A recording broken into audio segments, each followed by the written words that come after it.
mereka disebut masuk angin, jangan ya. Selamanya kalau dikata masuk angin itu terjadi, maka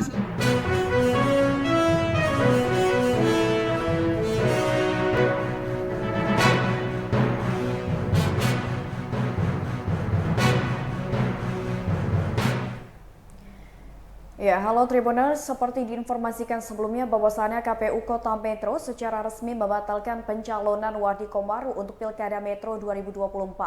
Pembatalan tersebut pun diketahui dari press release yang dipublikasikan melalui Instagram resmi KPU Kota Metro pada Rabu 20 November 2024. Ya, buntut dari pembatalan pencalonan Wahdi dan juga Komaru, kuasa hukum pasangan calon Wali Kota Metro nomor urut 2 itu pun jelas semua sekarang ini berangkat ke Jakarta menuju Mahkamah Agung.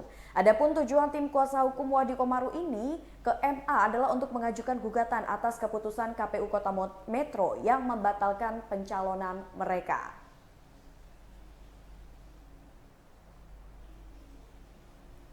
Ya, Tribuners, terkait dengan pembatalan pencalonan Wahdi Komaru untuk bisa berkompetisi di Pilkada Metro 2024 yang akan dilaksanakan pada 27 November 2024 mendatang, kita akan membahas terkait dengan putusan tersebut dari kacamata politik bersama dengan narasumber kita pada hari ini, yaitu ada Bang Robi Cahyadi selaku akademisi politik dari Universitas Lampung. Halo, Assalamualaikum Bang Robi. Waalaikumsalam warahmatullahi wabarakatuh, Mbak Mutiara. Ya, Sehat, selamat Mbak? sore. Apa kabar nih, Bang Robi? Alhamdulillah sehat. Selamat sore. Ya, Sehat. alhamdulillah. Nah, Bang Robi, ini kan putusan KPU Kota Metro nampaknya cukup menuai pro dan kontra tentunya. Apalagi dari kemarin ini pemberitaan di beberapa media ini membahas terkait dengan keputusan KPU Metro yang membatalkan pencalonan paslon nomor urut 2 yakni Wahdi Komaru. Terkait dengan diskualifikasi Wahdi Komaru ini, bagaimana sih Bang Robi tanggapannya kalau kita melihatnya dari perspektif politik? Ya, baik. Terima kasih, Mbak Mutiara. Memang ini case ini jadi viral ya, Betul satu sekali. hari ke belakang ya. Dan banyak orang bertanya-tanya, kok bisa? Mm-mm. Nah, kebetulan beberapa teman-teman media, baik media lokal yang ada di Bandar Lampung maupun di Lampung, termasuk juga media televisi, sudah ada beberapa yang mengkonfirmasi kepada saya dan bertanya ini bagaimana Bang? Kira-kira pendapat Abang. Saya katakan sama, ini putusan yang janggal. Janggal. Putusan yang janggal, ya janggal karena ada beberapa hal. Saya katakan kenapa keputusan KPU ini janggal. Pertama adalah kenapa keputusan ini diambil beberapa hari atau mungkin selang 1-2 hari sebelum KPU Metro yang kemarin itu lengser. Oke. Itu yang pertama. Yang kedua adalah kenapa itu keputusan KPU itu langsung membatalkan pencalonan. Padahal ada step-step yang harus dilalui, tidak harus membatalkan. Ini kan case-nya dimulai dari putusan Pengadilan Negeri Metro ya, Metro. yang menghukum Komaru. pasangan Komaru ya, Wahdi Komaru dengan denda 6 juta atau kalau dia tidak bisa membayar hukuman Satu bui itu bulan. selama 1 bulan ya. Dan ini kan denda ini sudah dibayar, artinya memang sudah selesai dalam konteks ini. Dan sikap KPU Metro yang memutuskan langsung pembatalan itu menurut saya terlalu jauh.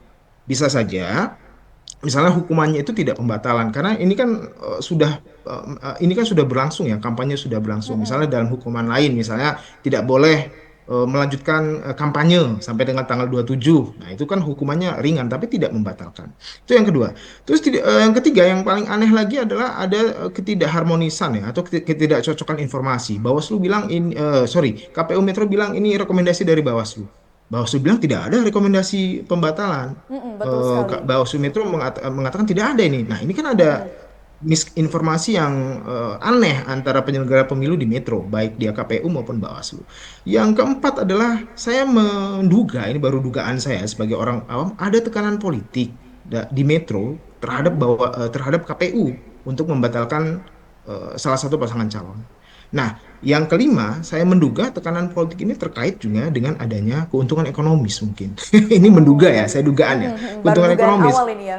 Baru dugaan awal ini mungkin ada keuntungan ekonomis ya. Mereka kan yang saat KPU yang lama kan tidak diangkat kembali menjadi komisioner di periode berikutnya. Jadi Jelas tidak ada semua keuntungan sekarang ini. ekonomis. Karena Karena case ini sering juga terjadi di beberapa daerah lain ya. Tidak hanya di Metro, mungkin di beberapa daerah lain pada saat penyelenggaraan pemilu 2024 dan juga penyelenggaraan pemilu sebelumnya, baik di 2019, 2014 maupun di 2009. Karena ini adalah salah satu dari indeks kerawanan pemilu ya. Jadi netralitas dari penyelenggara. Itu juga Bawaslu RI sudah mengatakan bahwa netralitas dari penyelenggara pemilu itu menjadi sebuah masalah besar yang harus diselesaikan dalam konteks demokrasi di Indonesia. Mungkin itu Mbak Mutiara jawaban saya. Oke, jadi ada 5 poin ini ya. Kalau dari Ya, perspektif apa namanya, Bang perspektif, Robi ya yang perspektif menyatakan saya ya. bahwasannya Ya, diskualifikasi pembatalan pencalonan ini cukup janggal ya. Nah, ya, Bang Robi, betul. ini kan kabarnya, kabar terbarunya hari Ya. ini dari tim Wahdi Komaru ini akan pergi ke Hmm. Jakarta mengajukan gugatan ke MA. Hmm. Sebenarnya kalau Hmm. melihat kasusnya seperti ini, tepat tidak sih pengajuan gugatan Wahdi Komaru ini ke MA? Apa sudah benar gitu? Iya, iya, iya, iya. Kita kita begini ya, kalau di dalam undang-undang pemilu ya, di undang-undang Mm-mm. nomor 7 tahun 2023 yang sudah yang paling baru yang merevisi undang-undang 7 tahun 2017 ya, pasal 466 undang-undang pemilu yang 7 tahun 2017 itu ada proses sengketa proses pemilu ya. Sengketa proses pemilu itu artinya bahwa ada sebuah sengketa antara penyelenggara pemilu dengan peserta pemilu ya, penyelenggara pemilu dan peserta pemilu. Nah, jadi kalau di dalam undang-undang pemilu itu, ya, yang seharusnya ini kan ada sengketa proses, ini kan baru sengketa proses ya, Iya, sengketa proses pemilu. Artinya kan ini belum hasil pemilu, hasil baru pemilu. sengketa proses pemilu. Ya, kalau dia hasil pemilu, ya. Hasil pemilu itu bisa saja diselesaikan di putusan Mahkamah Agung. Tapi kalau sengketa proses pemilu itu sebenarnya cukup diselesaikan di Bawaslu Provinsi atau di PT UN Mm-mm. ya, di Pengadilan Tata Usaha Tata Negara. usaha Nah, negara. ya kalau misalnya putusan PN Negeri, Pengadilan Negeri Metro itu kan Mm-mm. bisa bisa Wahdi Komaru kan bisa melayangkan banding ya di Pengadilan Tinggi ya Mm-mm. provinsi. Nah, kalau putusan KPU Kota Metro, nah, itu kan bandingnya ke Bawaslu Kota Metro atau pasangan ini melakukan banding ya proses sengketa proses pemilu itu ke Bawaslu Provinsi Mm-mm. ya. Tapi ya silahkan saja kalau mau mencari keadilan kan bisa di mana saja Mbak. Silahkan Iya. kalau mau ke MK silahkan, mau Oh, ke MK juga silahkan ya. oke. Silahkan saja. Nanti kan Mm-mm. itu berproses. Jadi artinya mungkin ini adalah sebuah upaya hukum ya yang dilakukan oleh tim sukses atau mungkin kuasa hukum dari pasangan Wahdi dan Komaru ya ya silakan saja. Tapi kalau dilihat dari peraturan perundangan tadi yang saya sampaikan bahwa sebenarnya pasangan Wahdi Komaru itu cukup melaporkan ini sengketa proses pemilu itu ke Bawaslu Provinsi atau ke Oke. PT UN. Ya. Oke, jadi memang kalau melihat case-nya seperti ini cukup bisa melaporkan kepada Bawaslu ataupun tadi ke PT UN ya. PT UN ya, Seperti itu ya Pengadilan Bang Tata Usaha Robi ya. Negara atau ke Bawaslu Provinsi yang satu Baik. tingkat di atas Bawaslu Kota. Ya. Nah, ini kan tadi sempat disinggung juga oleh Bang Hmm. Robi di pernyataan yang pertama bahwasannya terjadi miskomunikasi ini antara KPU Kota Metro dan juga Bawaslu Metro. Benar saja Hmm. Bang Robi bahwasannya pada hari ini juga kami menerima informasi Bawaslu Mhm. itu mengeluarkan statement kalau mereka ini tidak Ya. mengeluarkan rekomendasi apapun terkait dengan putusan Ya, pembatalan ya, ya. pencalonan Ya. dari paslon nomor urut Ya. 2 di Metro. Nah, sebenarnya Ya. bisakah Hmm. pihak KPU ini mendiskualifikasi paslon tanpa ada rekomendasi dari Bawaslu? Atau sebenarnya Nah, peraturan yang benarnya itu seperti apa, Bang Robi? ya. Sekali lagi kalau merujuk Undang-Undang Pemilu ya, Undang-Undang Mm-mm. 7 2017 dan juga pemilu ini kan pemilu presiden dan legislatif atau Undang-Undang pemilihan kepala daerah ya, Undang-Undang pemilihan kepala daerah tidak dan juga merujuk undang-undang yang mengatur kewenangan dari KPU, Komisi Pemilihan Umum dan juga Bawaslu Badan Pengawasan Pemilu itu clear ya. Jadi KPU itu bertugas sebagai penyelenggara pemilu. Jadi dia melaksanakan penyelenggaraan pemilu dari tahap awal sampai dengan tahap akhir. Jadi dia konsepnya adalah administratif ya. Sifatnya administratif. Jadi penyelenggaraan dari tahap pendaftaran, kampanye, pelaksanaan pemilihan, pemungutan suara itu sifatnya administratif semua. Dan Bawaslu dalam Undang-Undang Bawaslu juga dijelaskan bahwa Bawaslu itu bertugas tiga. Pertama, pengawasan terhadap pelaksanaan pemilihan umum. Yang kedua adalah pencegahan dan penindakan terhadap pemilihan ya, baik pemilihan umum maupun pemilihan kepala daerah. Dan ketiga adalah melakukan tugasnya adalah melaksanakan proses mediasi atau penyelesaian sengketa proses pemilu. Itu clear itu, sengketa proses pemilu. Jadi dari kacamata kewenangan, sebenarnya KPU nggak bisa membuat keputusan seperti itu tanpa ada rekomendasi atau tanpa ada koordinasi dengan Bawaslu. Bawaslu. Harusnya yang memutus ini adalah Bawaslu. Oke. Kewenangannya kalau dalam kewenangan perundang-undangan itu Bawaslu, bukan Bawaslu. kewenangannya KPU. Jadi offset ini KPU-nya. Oke. Kalau kalau bahasa sepak bola ini offset ini. Offset, iya benar. Offset bahasa sepak bola ini. Harusnya Oke. Bawaslu yang mengeluarkan itu. Jadi seharusnya ini memang masih di daerah kewenangannya Bawaslu Kota Metro Mm-mm. seperti itu ya, Bang Robi ya. Betul, ya. Nah, Bang Robi, ini kan terkait dengan keputusan yang dikeluarkan KPU Metro memang menuai pro kontra. Bahkan dari kemarin sampai dengan hari ini sejumlah relawan ataupun massa Mm-mm. pendukung dari tim Paslon 02 Wadi Komaru ini terus berdatangan ke depan kantor KPU Metro. Nah, sebenarnya Mm-mm. apa sih dampak yang bisa ditimbulkan dengan adanya putusan yang dikeluarkan KPU ini? Apakah dampaknya ini cukup besar pada proses berjalannya pemilihan nanti tepatnya pada tanggal 27 November 2024. Oh, ya, jelas sekali besar untuk kota metro ya. Kenapa saya katakan besar? Yang paling saya takutkan adalah terjadinya konflik. Ya, konflik Oke. yang melebar antara pendukung apa namanya Wahdi Komaru eh, terhadap KPU Kota Metro. Ya, mungkin ada penggerubukan atau penyerangan atau apapun itu orang-orang yang tidak puas kan. Kenapa? Karena memang ini sakit sekali ini pasti pasangan Wahdi dan Komaru karena di akhir 1 minggu lagi menjelang pemilihan kok Pemilihan dibatalkan itu kan sakit kan prosesnya panjang itu panjang. prosesnya panjang sekali. Ada sudah habis waktu habis tenaga termasuk juga mungkin habis biaya jadi ini saya yang saya paling saya takutkan adalah konflik ya dan ketidakpuasan dari masa pendukung jadi itu yang paling saya takutkan dan di sisi lain juga ya, yang saya katakan tadi di awal ini bukan sesuatu yang mungkin terasa janggal ya. Ada beberapa alasan. Dan juga di sisi lain juga bukan menjadi sebuah pendidikan politik yang baik bagi publik Kota Metro ya. Kalau ingin mendiskualifikasi itu harusnya dari awal sebelum Baik. penetapan nomor urut kan ini kan sudah berjalan. Jadi saya sih tidak berharap ada konflik atau ada chaos ya, tetapi ya ini mudah-mudahan ada proses yang menghasilkan jalan tengah ya, dan kita tunggu saja proses dari Bawaslu Provinsi atau mungkin kuasa hukum Wahdi Komaru sedang berupaya melakukan ikhtiar hukum di Mahkamah Agung ya, kita tunggu saja proses itu. Mungkin itu Mbak Mutiara.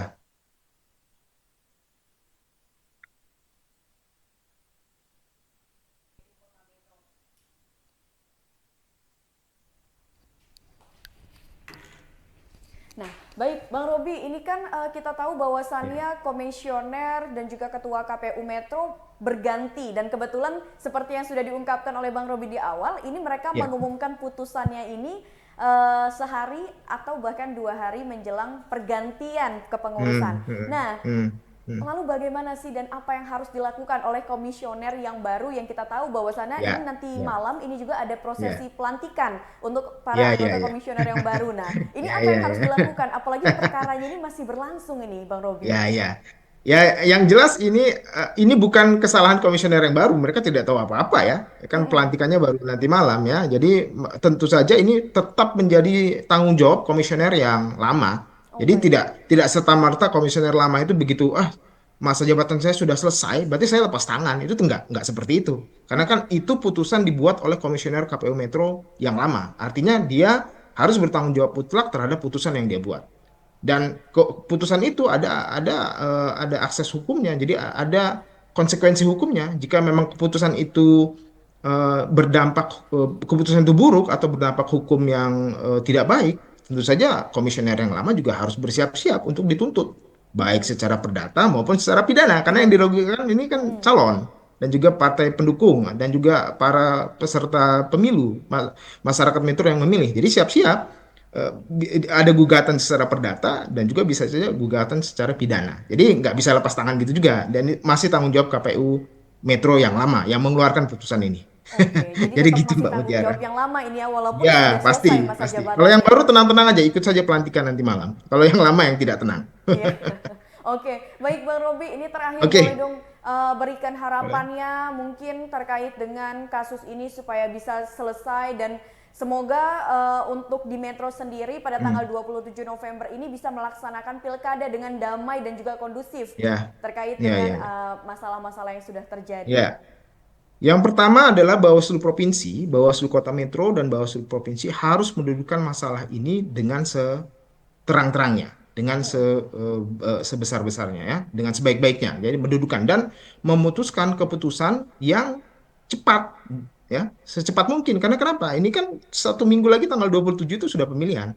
Ya, harus cepat dia memutuskan apakah mendukung keputusan KPU Kota Metro atau menganulir keputusan itu dan tetap memberikan kewenangan kepada pasangan Wahdi Komaru untuk mengikuti proses pemilihan kepala daerah yang ada di Kota Metro. Yang kedua, tentu saja saya pribadi berharap ya masyarakat Kota Metro bisa berkepala dingin ya, terlebih lagi pendukung pasangan Wahdi Komaru untuk tetap mendinginkan kepala dan menciptakan suasana yang kondusif karena memang Metro ini kan terkenal sebagai daerah yang aman, daerah yang berpendidikan, IPM indeks indeks pendidikan manusianya paling tinggi di Provinsi Lampung. Ya, mudah-mudahan bisa bisa tenang, bisa berpikir jernih dan kondusif. Mungkin itu Mbak Tiara. Oke, baik. Jadi harapannya adalah ini masyarakat Metro bisa menjalankan pilkada nanti dengan tenang, dengan kondusif, dan masalah ini bisa segera terselesaikan. Intinya Ya, mendapatkan keadilan ya untuk pihak-pihak yang terlibat dalam hal ini. Baik, ya Bang Robi, betul. Betul. terima kasih Baik. banyak atas waktu dan Sama-sama juga Mbak Tiara. informasinya. Mohon maaf mengganggu Ya, waktunya, dan ya sampai jumpa di lain sama-sama. Sukses kesempatan. selalu. Ya, baik. Tapi Bun. Ya pun. Baik, Tribuners, tadi kita sudah berbincang bersama dengan Bang Robi Cahyadi selaku akademisi politik Unila mengenai kasus putusan pembatalan pencalonan Wahdi Komaru di Pilkada Metro 2024 di mana saat ini tim kuasa hukum dari Komaru dan juga Wahdi ini sedang beranjak untuk meminta keadilan ke MA. Nah, tadi juga kita sudah membahas dari perspektif politik seperti apa kira-kira putusan, tanggapan mengenai putusan pembatalan pencalonan Wahdi dan juga Komaru. Baik Tribuners, mungkin itu saja wawancara kita bersama dengan narasumber kita dan nantikan tayangan terupdate lainnya hanya di YouTube Tribun Lampung News Video. Saya Mutiara pamit undur diri dan sampai jumpa.